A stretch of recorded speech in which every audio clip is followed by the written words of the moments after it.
Welcome to the Voice of the Coast. I am your host, Danica Foley Long, and with me we have Dr. Eric Melancon, who's the St. Mary coroner. All right, so it seems like every time you come here, of course, we are talking about COVID, but now we are full speed ahead with this Delta variant, which has been in pretty much all the big news stations, and we're talking about it here. When did we see the Delta variant kind of rear its ugly head in our community? I think the cases started probably about 3 weeks ago.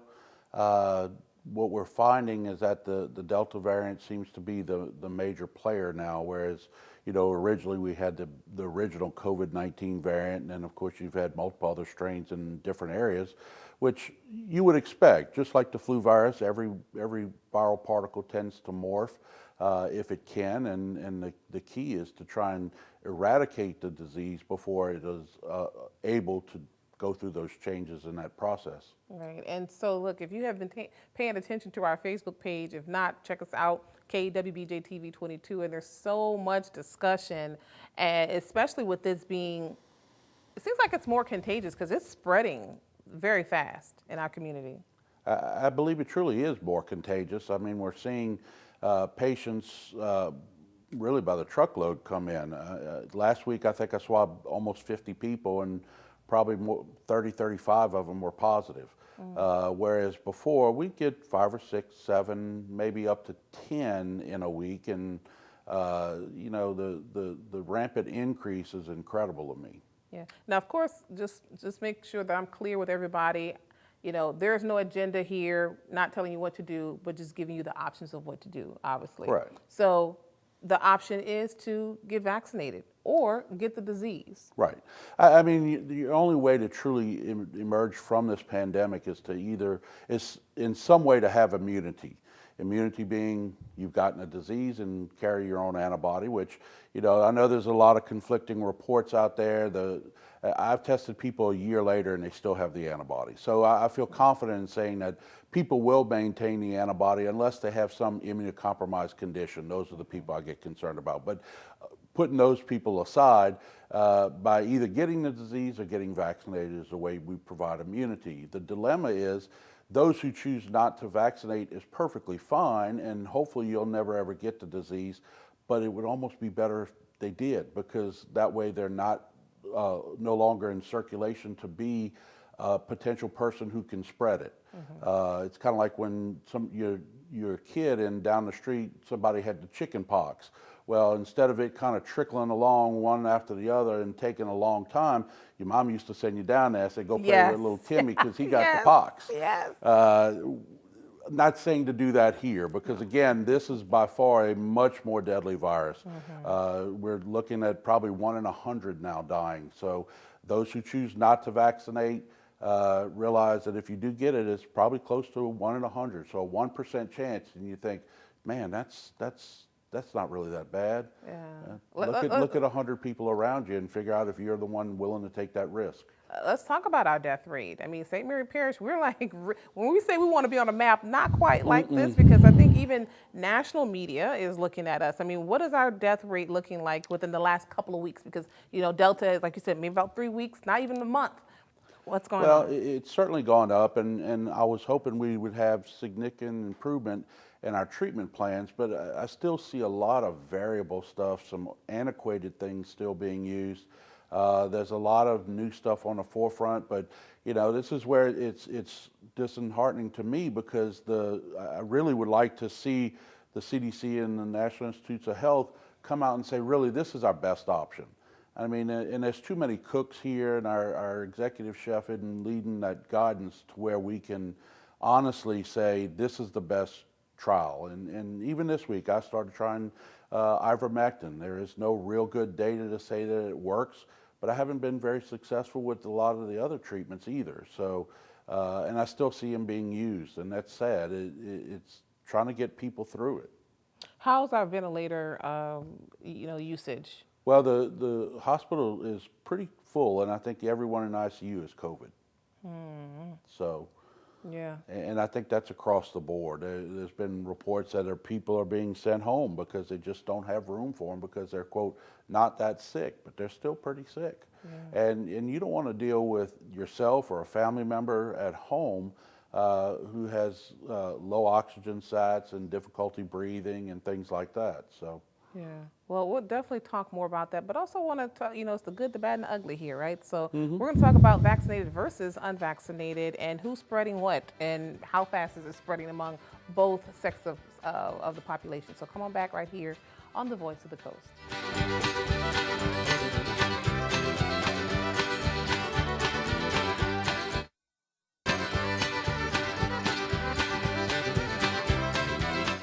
Welcome back to the Voice of the Coast. I am your host, Danica Foley-Long, and with me we have Dr. Eric Melancon, St. Mary Parish Coroner. So you're right, you brought up something. You're right, let's talk about race. I told you it's the good, the bad, and the ugly on this show. So who's vaccinating, who's protecting themselves? Tell me, what's the stats looking like?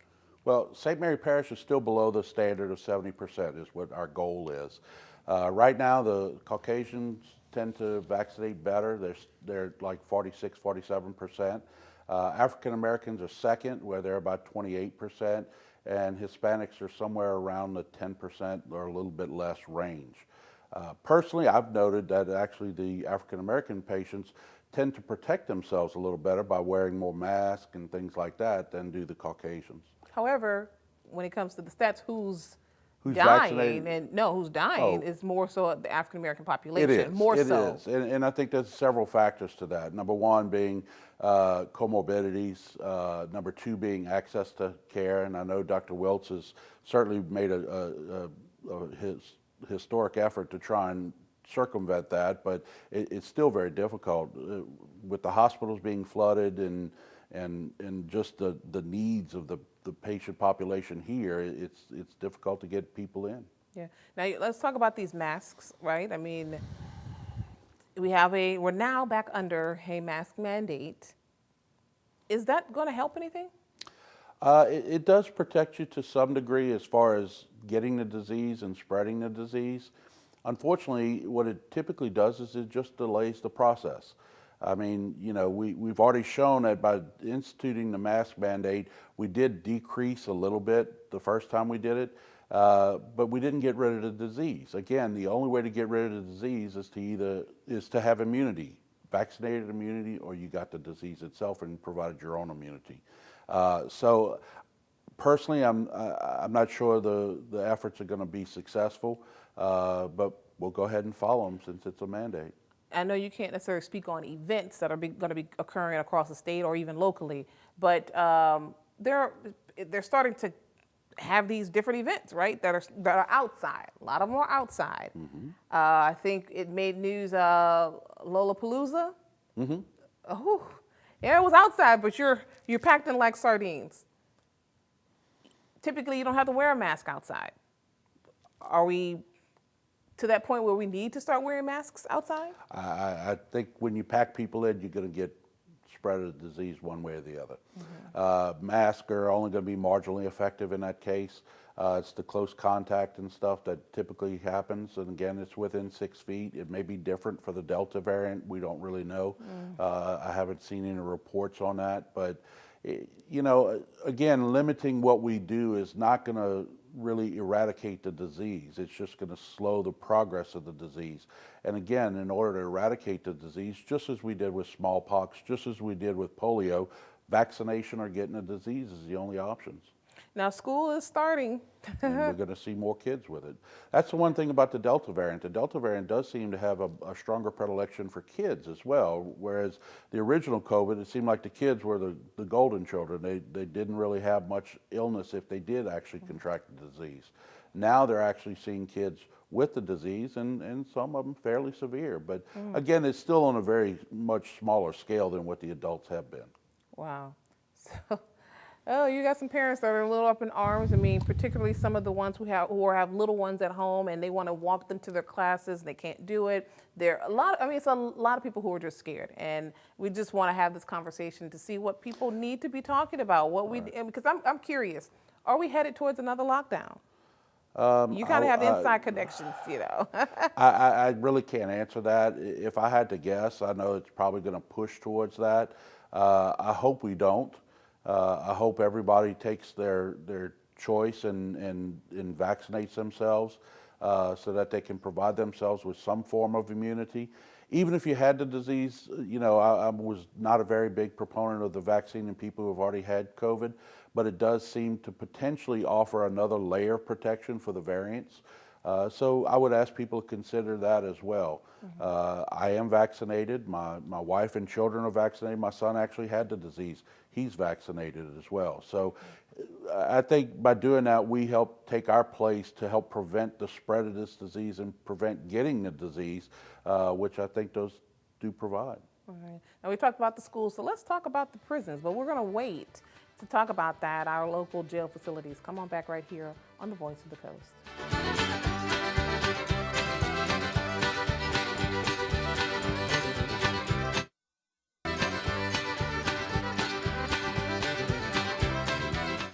Welcome back to the Voice of the Coast. I'm here with Dr. Eric Melancon, St. Mary Parish Coroner. Didn't get a chance to talk about it then, so let's talk in the second segment. Let's talk about it now. The CDC put out information that this is highly spreadable even amongst vaccinated individuals. So then now you got, oh goodness, the conversation on that post. Now you have folks who are definitely big time anti-vaxxers who are saying, now I don't have to take it. I mean, because it's pretty much damned if you do, damned if you don't. Well, I think what they should have done was clarify that. It's potentially spreadable amongst people who have been vaccinated who actually get the disease after being vaccinated. Again, the statistics will tell you 88 to 92% of the people who take either the Pfizer or the Moderna vaccine do not get the disease. That's a relative risk reduction. So by relative risk reduction means you prevent it. So if 9 out of 10 people aren't going to get the disease, yes, the 10% that do get the disease, they are likely to spread it. I don't know if they're more likely to spread it than somebody who is unvaccinated who has the disease or not. I don't have those numbers, but I still think the preventative aspect of the vaccine is there. I know the information suggests that it doesn't prevent it. It does prevent it for a majority of the people. Nothing is 100% effective, though. Just like the flu vaccine. The flu vaccine, in fact, is only somewhere between 40 and 60% effective. Most of the time, we always just go with 50. So even if you took the flu vaccine, which people have taken year after year after year, there's only a 1 in 2 chance that they won't get it, but there's a 1 in 2 that they will. This is a 9 out of 10 chance that you won't. Yeah. And that's a much better result than the flu vaccine. Let's talk about our prison population. I know obviously we received a statement from the sheriff's office that they're following protocol. Of course, being in the news, you kind of get another side of that as well, that folks inside who are quarantined are also being mixed in with some maybe the newest inmates that are coming in. Have you got any information or any records of what that data looks like in the prison population, particularly LEC? No, I haven't actually spoken with any of them about any outbreaks. I haven't heard of any. I know we went to Patterson a week or so ago and vaccinated everyone there. And I know most of the staff are vaccinated. The protocols were put in place last year. I'm assuming they're still being followed. But again, the rapidity with which this strain spread seems to be incredible, and you would expect outbreaks there too, especially in close confinement. Have we had any patients from there that Not you to would my know? knowledge. Okay, all right. Of course, they wouldn't typically show up at our local facilities. They'd be moved to a different facility. Okay, gotcha. Nursing homes.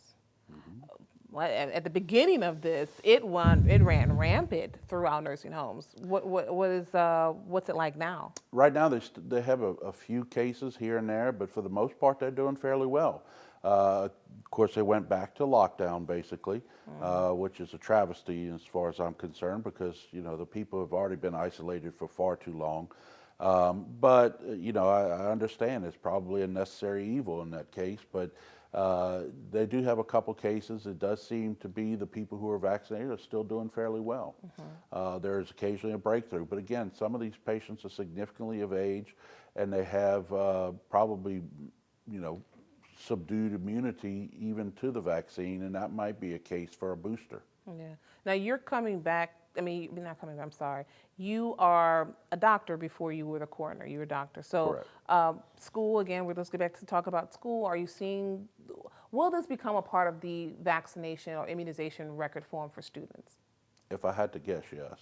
And if this is moving so quickly, why is it not maybe now considered? Well, I think the big impetus against it is the fact that it's still not FDA approved. FDA should get off their hinds and let's get this done. I mean, we've given millions upon millions of doses, and we still don't have FDA approval. And I think that puts too much thought in people's mind that it's not a good thing. And I do think it is a good thing. The vaccine certainly helps. Yeah. So I mean, obviously, we're in like a year and a half, and maybe right at a year of this whole vaccine process. Is this going to be a something we do every year? We're going to have to talk. I'll give you a moment to think about it. So we're going to come back right here for our last segment of The Voice of the Coast.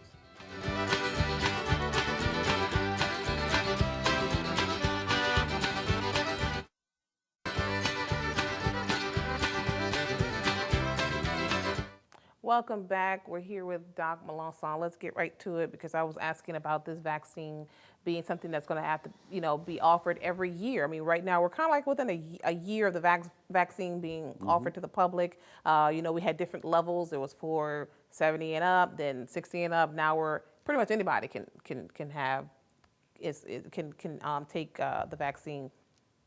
Are we going to see this every year? It's something we're going to have to do every year because think about it. I think in New York they're starting to have this vaccine mandate, like a mandate for state workers. Yeah, it's been rumored that it will be a combination influenza COVID vaccine every year.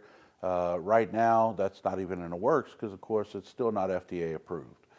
Again, I'd like to see the FDA go ahead and approve the vaccine. Maybe that'll take some concerns out of people's minds and put them at ease to get the vaccine.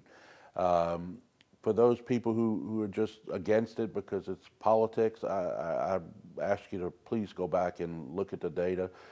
The actual data, not Facebook data, not the other crazy data people look at. Look at the real sources and see that the vaccine is effective. I mean, and again, I'm speaking mostly from the Pfizer and Moderna vaccine. I'm not a Johnson & Johnson fan because its reported efficacy was only a 66% reduction. And again, take the ones that we have available more readily and let's get this done. Yeah. I know you are offering it. You were out with the public in Patterson doing some. You said you were at the jail. But anybody, if you have an organization, agency, or nonprofit, they can set up. It could be for profit. I could care less. If there's people who want to be vaccinated, we can get them vaccinated. It does not require you to have insurance. It does not require anything. It's a completely free thing to the patients. Now, I've also heard that once the FDA approves it, it will no longer be free, which I would implore people that if you're considering it, let's get it done now because I'm sure the vaccine will be ungodly expensive. It utilizes a technology that was expensive from the get-go, and now with COVID and the ramifications it's had across the world, I'm sure they're not going to give it away. So let me just, from what I've gotten from our responses, I think a lot of it is fear. Definitely think some of it is political. So the question I think most people are asking, how do I know that this is safe? This just came out. They just put this out for folks. I mean, how do I know that this is safe? Well, I was one of the first people to get the vaccine here in St. Mary Parish, and they started them on December 17th. I had mine on the 18th. I've yet to grow a tail. I don't pick up any extra signals. All those things that have been propagated in craziness please ignore that. I mean, you know, I think we have enough people vaccinated with outcomes. You know, there are potential risks associated. You've heard about clots and Guillain-Barré and this, that, and the other. But if you send me the picture of the woman that's shaking again, because I've seen it, she had the Pfizer, she had the Moderna, and these are hoaxes, guys. I mean, there are people who have bad outcomes. You expect that with every vaccine.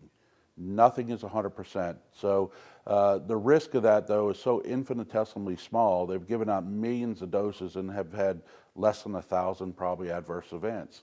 Whereas, think about it. If you get COVID-19, 1 in 100 right now are dying. You forgot about microchip. That's what I said. I'm not picking up any Oh, extra okay. signals. That's another one too. And then of course political. This is something being pushed by Democrats. As far as the vaccine. Well, I think the vaccine was pushed by everybody initially, and of course, because of an election year, things get utilized in wrong ways. This isn't about politics. COVID could care less whether you're Democrat, Republican, Independent, Libertarian, or whatever. It can kill any one of them. All right. Thank you very much for that. You're welcome. We'll see you guys next time. Take care.